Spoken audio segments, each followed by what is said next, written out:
Hello friends, and welcome back to my channel. Today I'd like to talk to you a little bit more about surface piercings, more specifically surface anchors.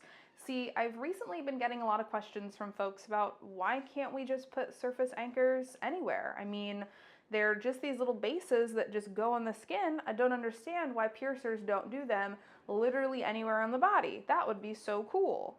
And it's very interesting to me to see this question cropping back up as someone who has been piercing for 12 years and interested in the industry for a lot longer than that, because I vividly remember the era of microdermal experimentation. I know what we were getting up to in the 2000s, and it's dawned on me that a lot of folks don't realize that we have already experimented with putting microdermals basically everywhere, and there is a few very good reasons why we don't. So let's get into it. To start, a brief review of how microdermals work. I do have an in-depth blog post that goes over all of this, but basically microdermals and surface anchors have this tiny base that sits underneath the skin in a little pocket, and then a rise that sticks out from that base that your gem or adornment is screwed into. The base has a long side and a short side, a toe side and a heel side, and we put it into the skin using the skin's elasticity to slide the toe in and then pop the heel down. Think about putting on a pair of sneakers with the laces tied tight. It's kind of the same concept, but it's just held in by this relatively shallow, superficial pocket, which means that over time, this is going to get caught and snagged, it's going to get bumped and slept on funky and irritated, it's going to get a bunch of lotion and body wash and makeup and skincare products and sweat and sunscreen built up underneath it.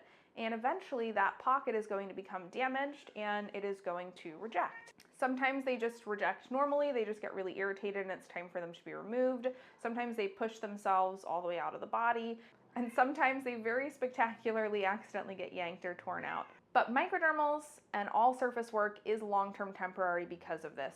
It's not going to last forever. Most folks are very lucky to get about 1 to 5 years out of their surface work. That's usually a pretty good run, a pretty good length of time to have these piercings for. Now, understanding that they're long-term temporary also helps us understand why sometimes we're more limited with where we place them.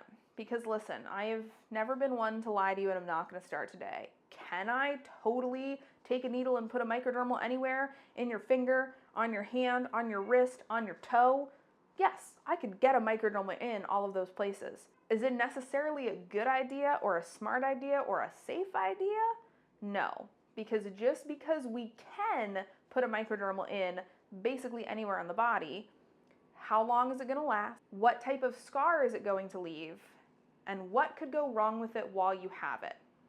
These are the 3 big questions that we answered when we were in the more experimental phase with surface piercings in the 2000s. And we learned the answers to those questions on people's bodies, sometimes with some really unfortunate outcomes.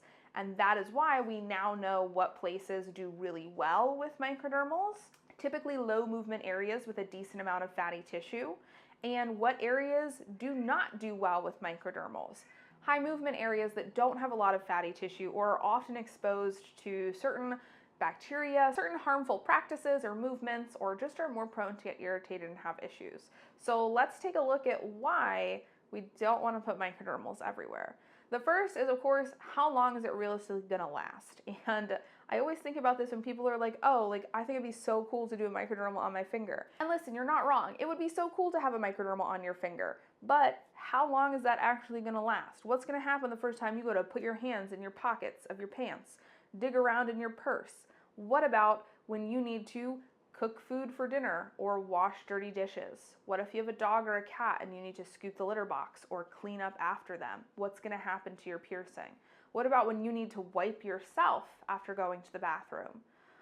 These parts of our bodies are exposed to all sorts of bacteria day in and day out. And this is your warning if you don't want to see some kind of gross pictures of piercings. Now is your time to click away. But here is a photo that a friend of mine who's a piercer in Canada sent me and shared with me of a client who came in about a month into having this anchor on her finger. And here is what it looked like when he saw her.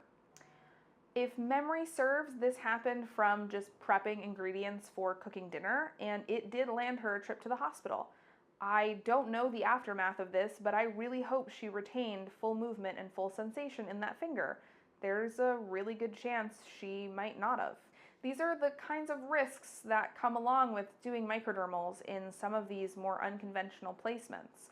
And especially when we talk about hands and wrists, feet and legs, there is a big concern with infection, potentially serious or life-threatening infection that could affect your quality of life or even leave you partially disabled. This is not something to really mess around with lightly. This kind of brings us into what are the risks of what's going to happen while you have it. Yes, you might not have these for very long, and a lot of clients may be like, well, I don't really care if I only have it for a couple months if it looks really cool for the couple months that I have it. And sure, I understand that you might not mind that, but a lot of clients, no matter how much we stress to them just how long-term temporary these placements are, don't necessarily believe us.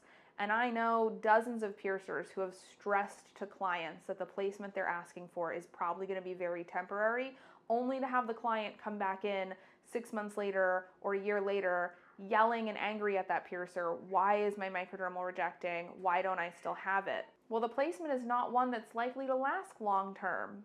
That's why you're having these issues. But removed from that, the concerns of what can happen in these placements while we do wear them, risks like really serious infection that could potentially limit your range of movement. I mean, you can really permanently damage hands and fingers from doing piercings like this in these placements. The one thing that we haven't touched on yet is what happens once they're gone. And like any piercing, they're gonna leave behind a scar. But surface work is pretty notorious for leaving behind worse scars than other placements and other piercings.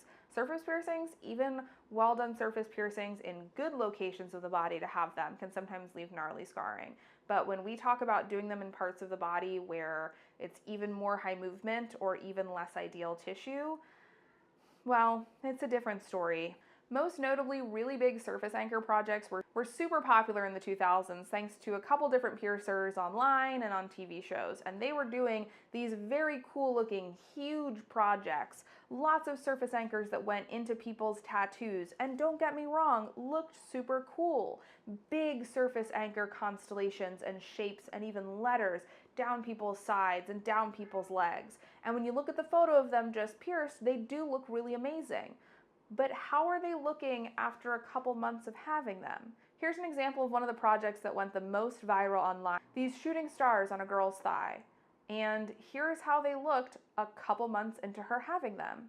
The thigh was a bad placement for surface anchors. Yes, there's a lot of fatty tissue, but there's also a ton of movement. Also, you have to put underwear on and off, put clothing on and off, and God forbid if you ever need to wear pants again, they can get caught and snagged just from sleeping in bed, on seat belts, getting in and out of cars. This is a high movement, high traffic area. So it really doesn't come as much surprise that they rejected. And not only did they reject, but in a spectacular fashion. She was left with very severe scarring all over her leg. I mean, we can see in this picture here, yeah, there's some hanging on, but the scars left from the ones that have come out are very bad. And when we do them in these more high movement areas like the arms, the sides, the thighs, certain parts of the face, that level of movement does tend to cause an increase in scar tissue. I will never forget a client I worked on when I lived in Florida who had surface work done down her neck. Obviously, it did not last very long, but when it rejected, it left her with very serious large scars, and she actually couldn't fully tilt her head back and forth anymore. She ended up having to see a dermatologist to have the scars injected and lasered in order to regain full range of movement of her head and neck. We are talking about scar tissue that can potentially be life-changing and impact just how you live your life. That is not something to mess with lightly or take lightly. And a lot of folks want us to do unique surface work placement when it comes to their tattoos. And I always wonder how much these clients are informed of just how much we could damage their tattoo by doing this surface work in it. Obviously, as piercers, we hope that you're just gonna have an easy piercing. It's gonna last you a couple of years. You're gonna get some good years out of it. And then when it's time for it to be removed, it's gonna be removed easily and simply with minimal scarring. Of course, we hope that it goes smoothly and the scars are minimal, but that is not always going to be the case. Sometimes we are going to end up with really severe scarring that can permanently impact or disfigure the tattoo. And that is always a risk, but it is a greater risk when we're talking about these other placements for surface piercing that just aren't ideal. As a general rule of thumb, some of the best and safest placements for surface piercings are along the forehead, around the brows, above and below, alongside the ears, that surface tragus placement, nape of the neck, anatomy dependent, collarbones and chest, also anatomy dependent, hips and lower back. Now those are all the placements where I will typically do surface work, of course after a consultation and a discussion of long-term temporary nature with clients. Outside of those placements, I will occasionally make exceptions for clients that I know very well, who I know understand the risks they're signing up for, and we have a very good rapport of informed consent. But that is quite honestly not the majority of clients when it comes to this level of surface work. And I very regularly have to help people who were just told, oh, it might not last as long. Oh, it might not heal as well with surface anchors in some of these different placements, and didn't actually know that they were risking things like very severe scarring or infections and things of that nature. So please know that when piercers are more limited with our placement for surface anchors, it's because we want you to have safe, well done, healthy piercings, because we already spent years and years experimenting with surface work in a lot of these areas. We saw the side effects that it caused. We saw what happens, and we don't want to continue to take those risks with people's bodies. I hope if you've been considering surface work, this video helps you understand why some of those placements are limited. And if you'd like to learn more about this, definitely check out some of the blog posts I'm going to link in the comments, because it's got a lot of good information about surface anchors. I can't wait to sit down and chat again soon, and I hope you have a great rest of your day. Bye.